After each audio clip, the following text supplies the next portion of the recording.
In the final years of World War II, one aircraft soared above all others, not just in altitude, but in ambition. The Boeing B-29 Superfortress wasn't just another bomber.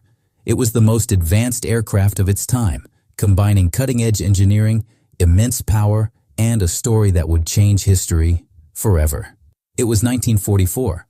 The war in the Pacific was grinding on, and the United States needed a bomber that could reach Japan from distant bases, carry enormous payloads, and survive the deadly anti-aircraft defenses of the enemy. The answer came in the sleek silver shape of the B-29 Superfortress, a giant leap forward in aviation technology. At first glance, the B-29 was a beauty of aerodynamic precision. With a length of 99 feet, a wingspan stretching 141 feet, and a tall, proud vertical stabilizer, the aircraft looked more like a futuristic machine than a wartime workhorse. Its streamlined fuselage featured a fully pressurized cabin, a first for a bomber, allowing crews to fly high above the clouds without oxygen masks for the entire mission.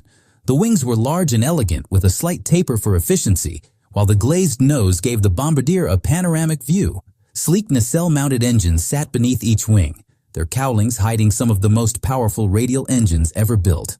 At the heart of the B-29 were 4 Wright R-3350 duplex Cyclone radial engines.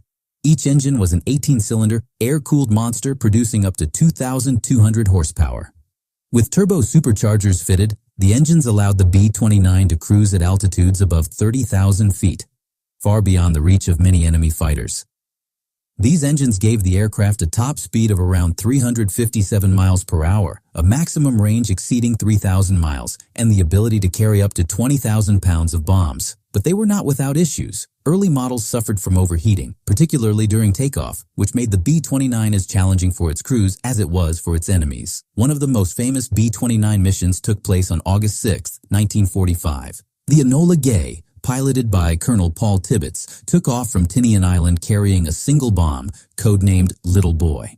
Hours later, over Hiroshima, history was rewritten in a blinding flash. Just 3 days later, another B-29, Bockscar, dropped a second atomic bomb on Nagasaki. The war in the Pacific would end within the week.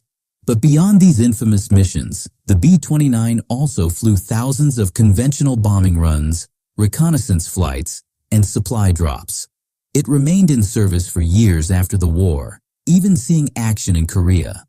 The B-29 Superfortress was more than just metal, rivets, and roaring engines. It was a symbol of American industrial power, a technological marvel that pushed the boundaries of what was possible in the 1940s. Its smooth lines, powerful engines, and long reach changed the way wars were fought and ensured its place in aviation history forever. From its mighty Wright R-3350 engines to its gleaming pressurized fuselage, the B-29 remains a legend of the skies, a machine built for war, but remembered as a turning point in the history of flight.